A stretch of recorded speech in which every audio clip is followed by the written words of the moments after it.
Hi Hotties, my name is Mariah Rose and this is a series called Hoops for Hotties where I break down all of the latest going on in the sports world for the girls, the gays, the theys, and the straight men who don't admit they don't know anything about sports. Today we are going to be talking about football. Now I want to take a moment to mention the political state of the world right now. Can we talk about like the political and economic state of the world right now? Is really stressing me the absolute hell out. I feel like I'm mad at everyone. I feel like everything is going wrong for us girls right now. And so I really want to take a moment to distract us from all of the turmoil, all of the arguing, all of the anger, and just give you something else to think about, a little escape. So we're going to be talking about football.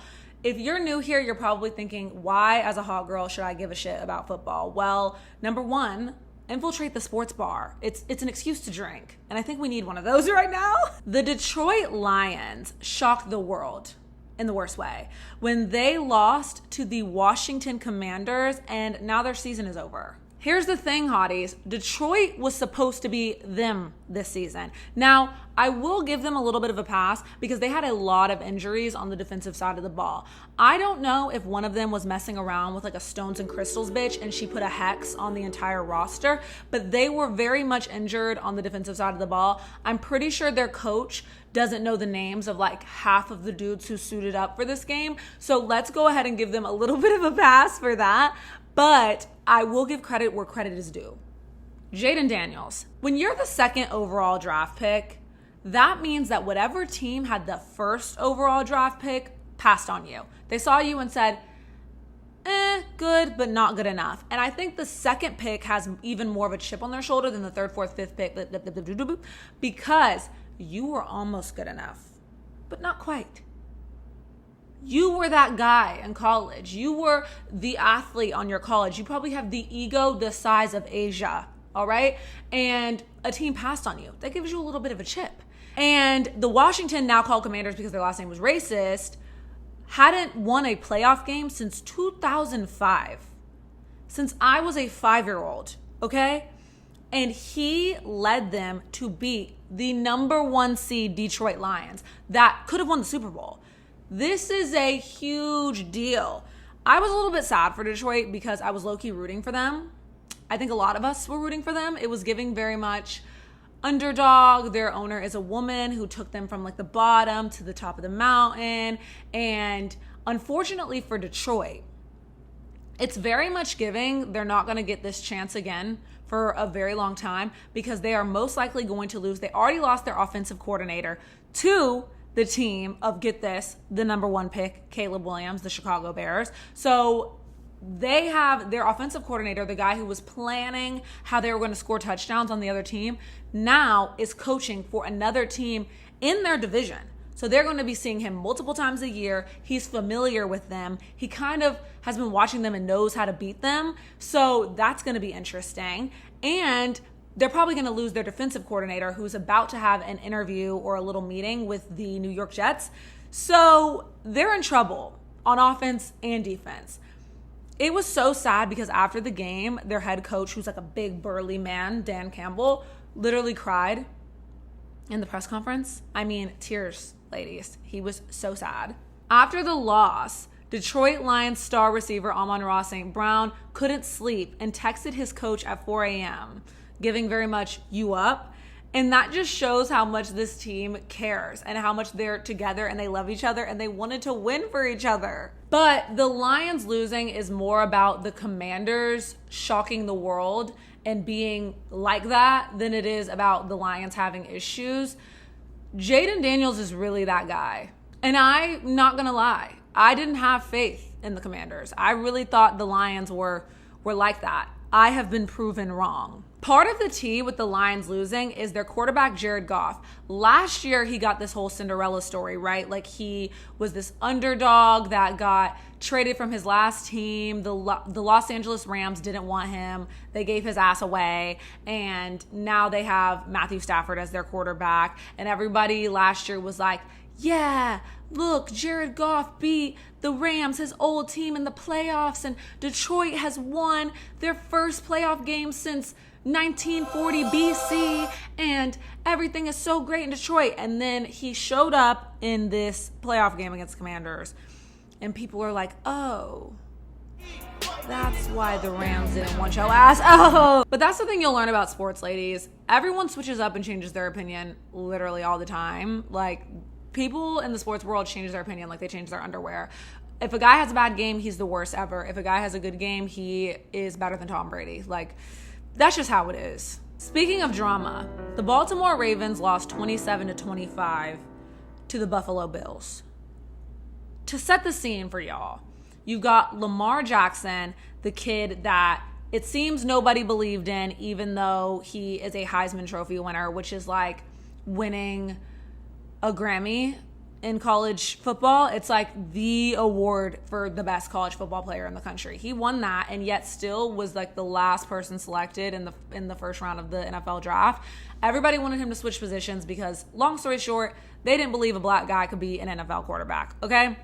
So it's kind of put Lamar Jackson in this situation where everybody is rooting for him. Everybody wants to see him win the Super Bowl. He has won the NFL MVP award twice now and could win it again this year because he did so good in the regular season. And the playoffs don't matter when it comes to winning NFL MVP. It's only the regular season. And thank God, because it seems like every time Lamar Jackson has the chance to lose in the playoffs, he does. And this time, I'm not going to say it's not his fault because he definitely made some mistakes. He dropped the ball, which you can't do. Very much a football no-no. And threw the ball to the wrong team. Also a football no-no because that allows the other team to score points. But at the very end of the game, you already think that they're going to lose low-key. Like, they need to score a touchdown and they need to get a 2-point conversion. A 2-point conversion is basically like, so a touchdown when you run the ball into the end zone is worth 6 points, okay? And then you have the option to either kick the ball into the little goalpost and get an extra point, which is the easier way to do it, or you can do a 2-point conversion. A 2-point conversion is basically when you try to score again, like you try to get the ball into the end zone again, and if you do, you get 2 extra points, which makes your touchdown worth 8 points in total. That's what they needed to win this game.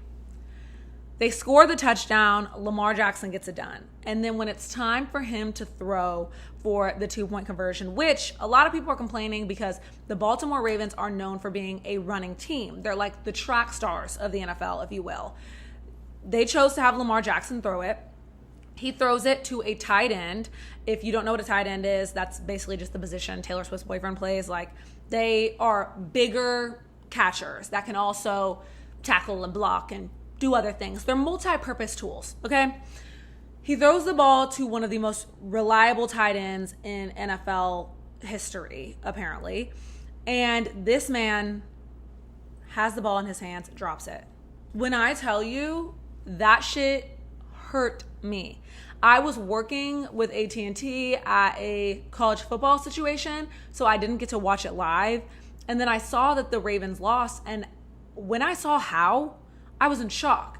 Mind you, it was snowing in Buffalo, like snowing for real. Very much white on the field, and it was the coldest game Lamar Jackson has ever played in his career. I was thinking, like, isn't Baltimore cold? But apparently not nearly as cold as Buffalo. Y'all, I'm from the South. I don't know shit about shit. But anyways, girl, yes, it was snowing. And so everything was giving very much slippery. Excuse me, please me. You feel me? So when Lamar Jackson threw that ball, it just slipped right out of homeboy's hands. Now, I do feel for him. I could only imagine that that's not so good for the mental health. I could only imagine that that hurts. But when I see someone who's making millions to do something like catch a ball, you should be like the best at catching a ball in the world. You are the best at catching a ball in the world. You're in the freaking NFL. Fail at catching a ball, it just seems like it's not meant to be. It just seems like it's not meant to be for the Baltimore Ravens. Now, I did see a little tweet that was like, Lamar Jackson is okay because Michael Jordan didn't win a championship till his 7th year, and all these other people didn't win till their 7th or 8th year, and Lamar Jackson is either heading into or just finished his 8th year. But regardless, he still has time to win the Super Bowl. I don't want to treat this like, woe is me, it's doomsday, but it just seems like they always lose in a very dramatic and heartbreaking way. It's never no normal shit. Like, it's always they beat themselves. They don't get beat. And there's a difference in football in a game where you lose because the other team is better than you, and a game where you lose because you just didn't play up to par how you've been playing the whole regular season. And that seems to be the theme with the Baltimore Ravens every single year. But I don't know, my mama says when somebody shows you who they are, see them, and maybe the Baltimore Ravens have shown us who they are. Lamar Jackson, the team's MVP quarterback, is clearly done with their mistakes. After the game, he said the real problem wasn't Mark Andrews. He refused to blame the tight end that dropped that damn ball. It's okay, Lamar, I'll do it. Mark Andrews, bruh, what the fuck? What the fuck? How do you do that, bruh? We're not talking about that right now. The point is, he blamed the team's 3 turnovers. 2 of them were Lamar's turnovers. So instead of blaming his teammate, he chose to blame himself. We love that, a self-aware king. However, Lamar, you did what you could when it mattered. He basically said, I'm tired of this shit. Like, cussed in the post-game presser. He was like, hold on to the fucking ball. And people clipped it so that it looked like he was talking about Mark Andrews, and he wasn't. People are so messy. He was talking about himself. And I feel like any good athlete kind of blames themselves when they lose. It's just unfortunate. A lot of people are debating whether this game was Lamar Jackson's fault or not because he had 2 costly turnovers, which basically just means mistakes at the beginning of the game. And people said Mark Andrews wouldn't have been in the position to have to make that game-winning, game-tying, overtime, creating sort of catch if Lamar Jackson handled his business in the first half. But I would argue, yeah, he made mistakes and we'll accept that, but they also wouldn't have been in the position to even compete to go to overtime if Lamar Jackson didn't put the team on his fucking back like a backpack and carry them into a position where they could go to overtime. So they wouldn't be anywhere. They wouldn't be where they are without Lamar. But that's what a lot of the players on the team and the coaches were saying about Mark Andrews, the guy Butterfingers. That's what a lot of people were saying about him too. They wouldn't be in the position that they are without Mark Andrews anyways. So they can't really blame him. It's just messy. That was a really heartbreaking way to lose. What's next for the Ravens? Now, the team hasn't won back-to-back playoff games in their tenure with Lamar as their quarterback. That is a very, very concerning stat. I thought that they were in the AFC Championship last year. Were they not? Was that not the AFC Championship? AFC Championship. I have to look this up because... No, they were in the AFC Championship game last year, but they lost. Oh, that probably means because if you're the first seed in your conference, you get a bye, so you don't have to play in the first round. So that probably means last year they got a bye, so they didn't have to play in the wild card round, which is the first round of the NFL playoffs. And then in the second round, they won their game. I remember this, yes. And then in the third round, which is the conference championships, they lost to the Chiefs, so they didn't win back-to-back games. That's really concerning. Lamar said, I'm tired of being this close. We need to figure out in the offseason and finally punch our ticket to the Super Bowl. I'm rooting for you to do it, Lamar, because for some reason, whenever Lamar Jackson is playing against... And this isn't Josh Allen's fault. I actually like Josh Allen. I like Miss Haley Steinfeld. Haley Steinfeld, y'all know her from the Pitch Perfect. Yeah, that is Josh Allen, who Lamar Jackson just played. He's the quarterback for the Buffalo Bills. That is his fiance. By the way, you do. That's his woman. Yeah. But for some reason, whenever Lamar Jackson is playing a white quarterback, because of the way they treated him and because of the white quarterbacks that were taken in the draft above him, it just feels like a hate crime and it just feels like the Civil War, and I take it so personally. The why do you make everything about race? Warriors are going to have a field day with that one, but it's the fucking truth. Like, I be putting my heart, my little black heart and soul behind Lamar Jackson, and I just be ended up disappointed every time. Now, let's talk Bills. Before the game, a lot of people were saying the Bills defense couldn't handle the Ravens offense, especially since their superstar quarterback Lamar Jackson and running back Derrick Henry be running all over people like a track star. So people thought, ain't no way the Buffalo Bills will be able to stop the she's a runner, she's a track star Baltimore Ravens. Well, they said, watch this. Watch this. They stopped them for sure.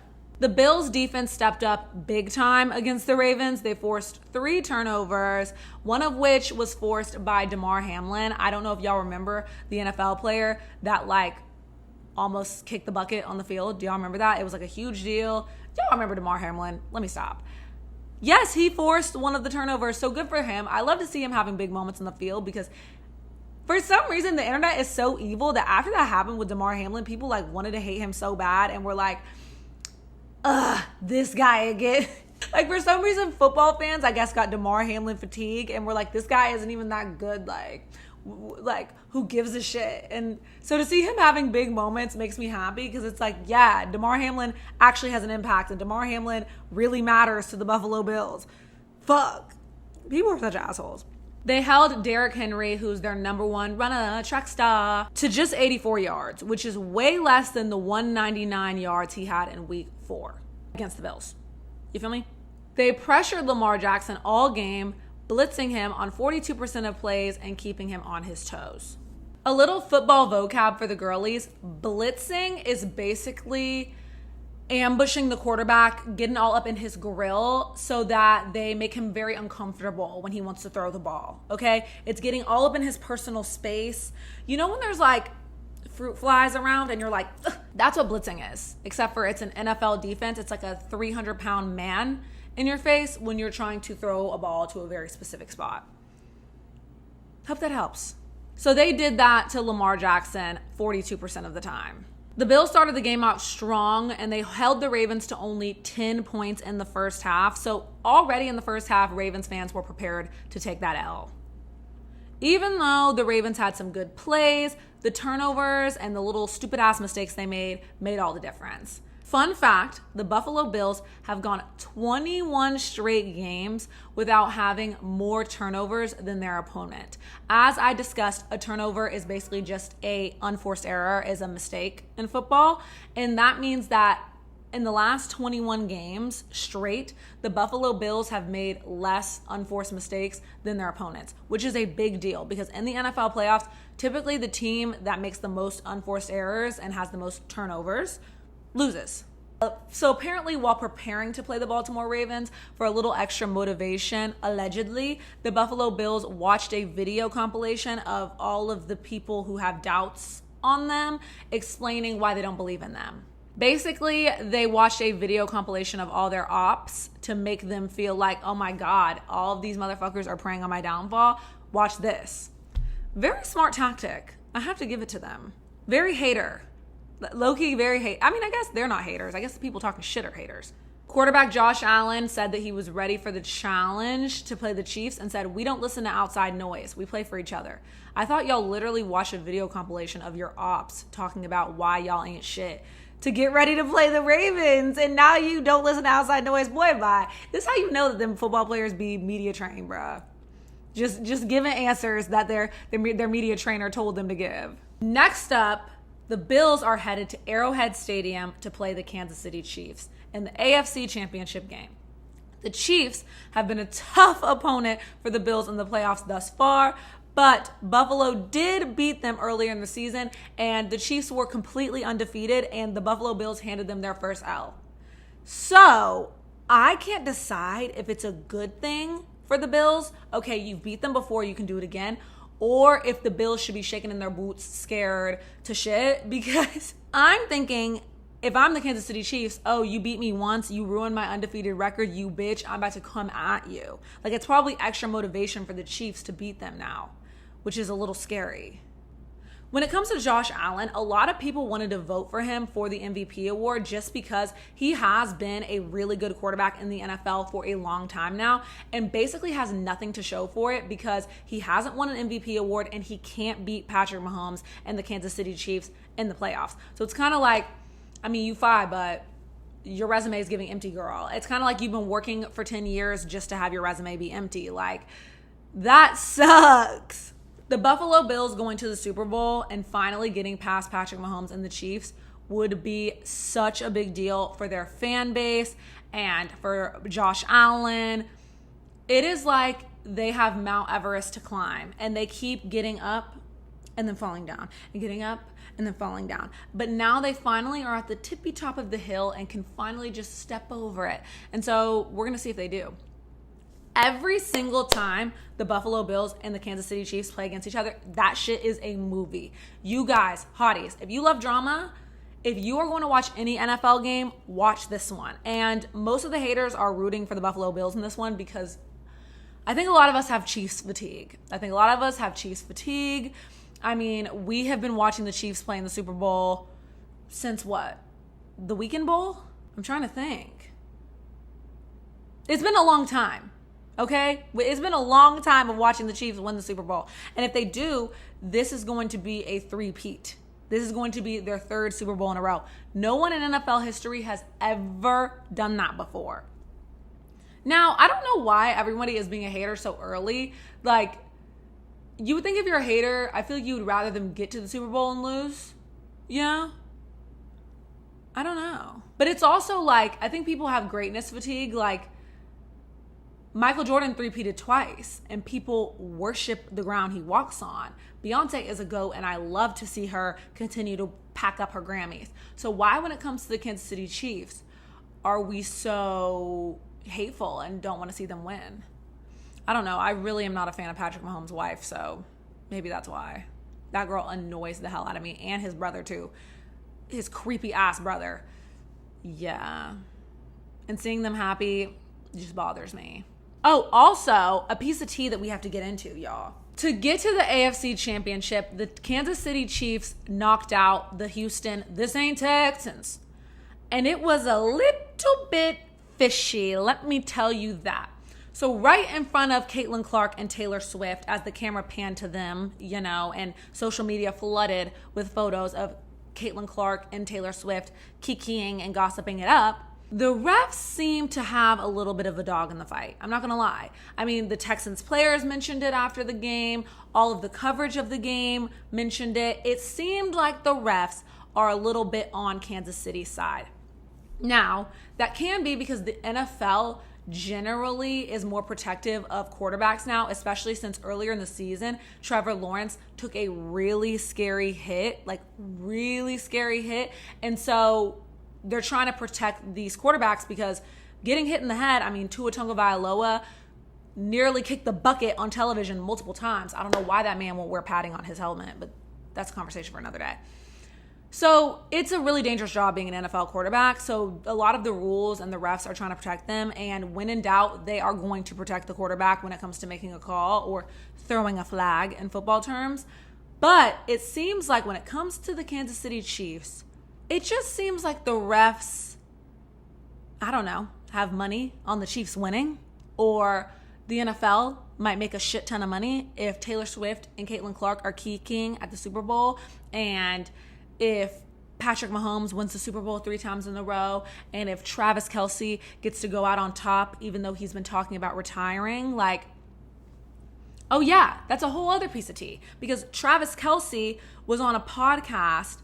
I think he was talking to Stephen A. Smith. He was talking to Stephen A. Smith on his podcast, and Travis Kelce said he is considering retiring. Like, he basically said that he doesn't believe he's got it like he used to anymore. So a lot of the rumblings have been, if he wins the Super Bowl this year, he might retire because he has nothing else to prove.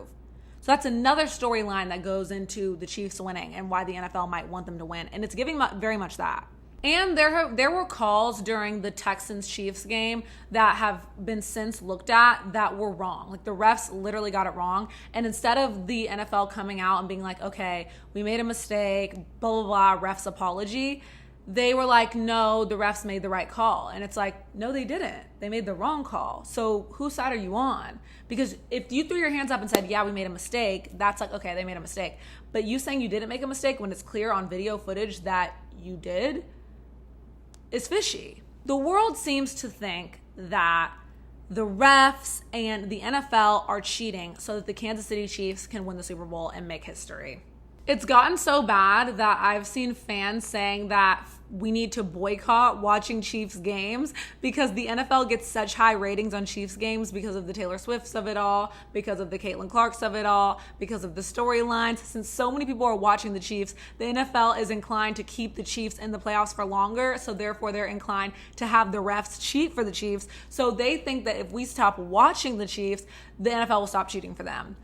And I just don't see people stopping watching the Chiefs. I think people are going to watch the Chiefs regardless, and that's why the NFL is doing this.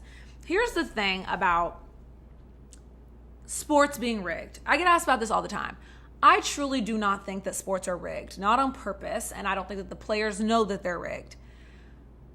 I do think that there is way too much money in sports for little things to not be going on that benefits the leagues and the sponsors involved. For example, in the NBA, in the playoffs, it's a 7-game series. So if a team absolutely blows the other team out and beats them 4 times in a row, they move on to the next round. But if a team beats a team 4 times in a row and there's no 5th, 6th, 7th game, the league makes less money because they're selling less tickets. That game isn't being played on TV. That's no ratings. You get what I'm getting at here? The league makes more money if a series goes on for longer. So they don't want a team to absolutely obliterate and blow out a team.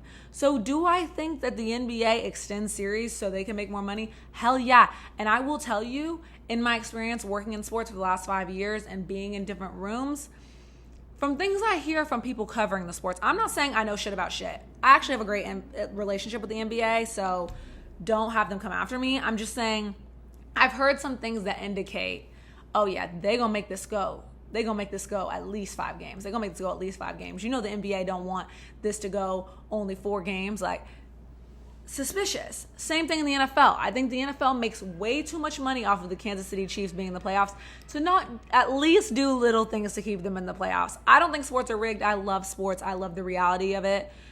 But I'm just saying, do I think that there are a little bit of nudges, especially with sports betting being legal and how much money people are putting into sports betting?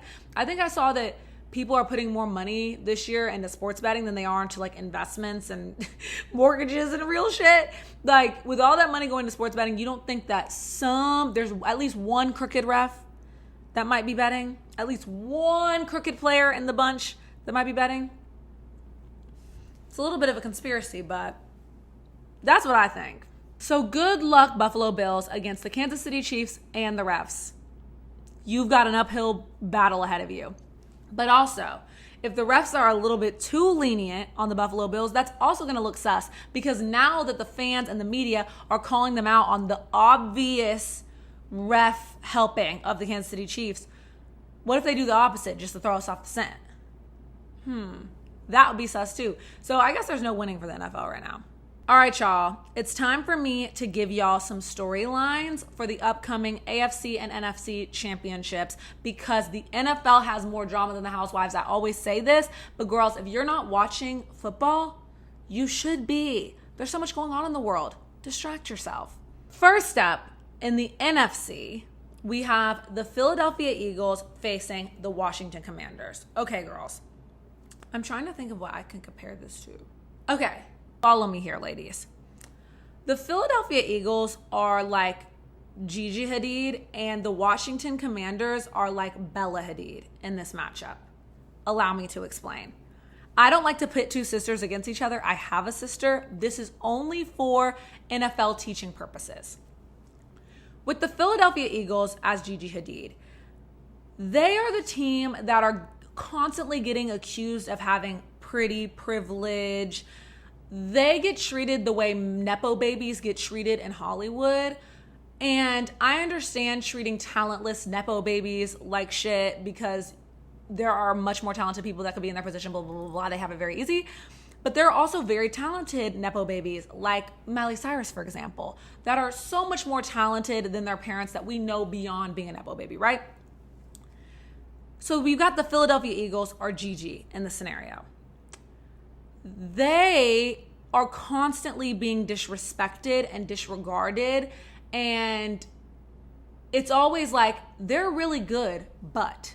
Whereas the Washington Commanders are the Bella in this scenario, because these are both 2 very good models, but the Washington Commanders are Bella because they're younger, more up and coming, they're a little punchier, they're edgier, they've got a whole different vibe, and people rooting for them because it kind of feels like they're the forgotten child, or they were the one that was treated like they were less than for so long that people want to see them win. On top of that, to see someone so young, like their quarterback, Jaden Daniels, doing what he's doing and being so incredible, and it seems to just come naturally to him, being an NFL quarterback. It's not supposed to be like that. Just like Bella Hadid. That young, you're not supposed to just come into the game, be the supermodel, be that girl, and like eat it up. Everyone's going to look for reasons. Everyone's going to look for reasons to pick you apart. Is it because you have plastic surgery? Is it because this or that? Who cares what it's because? Facelift or no facelift, I'm that girl now and I'm here to stay. That's the Washington Commanders. So, in this Gigi versus Bella matchup, you've got the classic supermodel look. You've got the incredible defense. You've got the quarterback who nobody seems to quite respect. No one seems to quite take seriously as a supermodel, i.e. NFL quarterback, right? Because of all of these reasons. Jalen Hurts isn't an NFL quarterback. He runs the ball too much. He's too fast. We like a quarterback who can throw the ball. Jalen Hurts isn't that guy. But it seems like they've built a team around him, i.e. Saquon Barkley, who also is a really good runner. I mean, incredible, running through these hoes like Drano, right? They've paired them up together, and they're unstoppable when it comes to running the ball. Now, can Bella, i.e. the Washington Commanders, force Jalen Hurts to have to throw the ball more and not use his legs, or not just hand the ball to somebody else to use their legs? Because let's say with the Philadelphia Eagles, it's like Gigi Hadid might always be her best in a photo shoot. But if you force her onto a runway, you might see some cracks when it comes to her walk. You might see some cracks when it comes to her walk. Her walk might not be the best. I'm not saying she can't walk, but there are some supermodels who are just simply better at walking. If you force her to walk that runway and you don't let her do a photo shoot, she might look like a weaker model next to Bella, who has an incredible walk. Washington Commanders. Their quarterback, Jaden Daniels, seems to be able to throw that thing. His team around him seems to be able to catch that thing.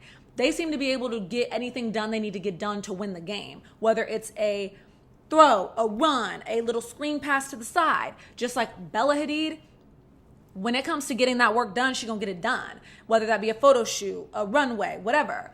But the flaw of the Washington Commanders is they're younger and less experienced. Obviously, Bella doesn't have that situation anymore, but we're talking years ago. Gigi was the one who was grown up to be a model. I mean, her mom wasn't letting her snack on anything but 3 almonds because she wanted her to be a supermodel. She was being prepared and raised for that role. Whereas Bella, she was an athlete. She was a little bit different. No one saw her coming. You get what I'm saying? And when no one sees you coming, some people doubt, are you really like that? That's the situation the Washington Commanders are in. Keep in mind, just like with Bella and Gigi, people love to compare them to each other because everyone loves a sibling rivalry. They are a classic rivalry. Like the Philadelphia Eagles and the Washington Commanders, they are a classic rivalry. Their fan bases hate each other. And each team has beat each other one time this season. Jaden Daniels has thrown for 449 yards and 6 touchdowns against Philly this season. It's giving very much assassin. If you don't know what that means, very good numbers. And then the Eagles running back Saquon Barkley has averaged 137 yards per game against Washington in his career. Basically, he owns them. He be running through them hoes like Drano. The X factor for the Eagles is going to be Jalen Carter. He's a player on the defense. I came in like a wrecking ball. And he's going to try to wreck Jaden Daniels. Whereas for the Commanders, can their defense force Jalen Hurts to have to throw the ball and force Jalen Hurts to make a lot of mistakes throughout this game? With one win away from the Super Bowl, can the Eagles' star-studded, pretty privileged roster make it happen yet again, get to the Super Bowl yet again, and get the opportunity to redeem themselves? Or can the Washington Commanders shock the world again? Then you've got the Buffalo Bills playing against the Kansas City Chiefs. The Kansas City Chiefs are, what would I compare them to? I mean, it's simple. The Kansas City Chiefs are that bitch who always gets their way. Everything goes her way. She wins at everything. Everything seems to come very naturally and very easy to her. And she seems to always step over the Buffalo Bills to get to the top. Every single time she hits that mountaintop, she's stepping over the same stepping stone, Josh Allen and the Buffalo Bills, to get up to the top. And at some point, the Buffalo Bills gotta get sick of getting stepped on. Okay? I am not just somebody's stepping stone to get up to the top. I'm like that too. And this is the Buffalo Bills' opportunity to show the world, I am not just the Kansas City Chiefs stepping stone to get to a Super Bowl championship. I'm like that too. I can go to the Super Bowl too. It doesn't have to be the same team every year. They might have Taylor Swift. They might have Travis Kelce. They might have Patrick Mahomes. They might be the team that was winning all season and the best on paper. But we have a possible NFL MVP. We have something to show for ourselves too. And I think that this is going to be a battle. A battle. Who wants it more? These two love playing against each other. It's their 9th face-off against each other. Patrick Mahomes has won all 3 of their playoff matchups. He's beaten Buffalo every single time. The Bills have been the better team this year, ranking higher in almost every offensive stat. But the Kansas City Chiefs seem to just have that magic, that lucky girl energy where things just seem to go their way. Travis Kelce went off last week with 117 yards, and he's Patrick Mahomes' go-to guy. Whereas with the Bills, their quarterback, Josh Allen, is playing like an MVP who can hurt you with his arm and his legs. It's like, you know, when an influencer has 10 million followers just for doing lip sync videos, and you're like, holy shit, you're a millionaire, and you're not even doing any editing, you're not even speaking to the camera, you don't even really have any talent, like you're not influencing anything, yet you're that girl and you're running the app. When there's creators that are doing all of the editing and they're doing pack with me, shop with me, come with me, and they've got transitions and they're eating the content up, yet they have 1,000 followers. That's what it's giving the Bills and the Chiefs. The Chiefs have home field advantage and they have some crazy teams. The good thing is the Buffalo Bills aren't fazed by the cold, so no matter how cold it is in Kansas City, they should be fine. And each team is only 1 win away from the Kendrick Lamar Bowl. Ladies, there's so much going on in the NFL world, so hopefully this was a little bit of a distraction from whatever's going on in your lives. And keep it locked here because I will be reacting to all of these crazy games. These games go down on Sunday at 3 p.m. Eastern and then at 6:30 Eastern. If I'm back from Paris, I'm going to Paris tonight, y'all, then I will give you all the tea from the games. If not, love ya, mean it, and we'll talk next Tuesday. Bye.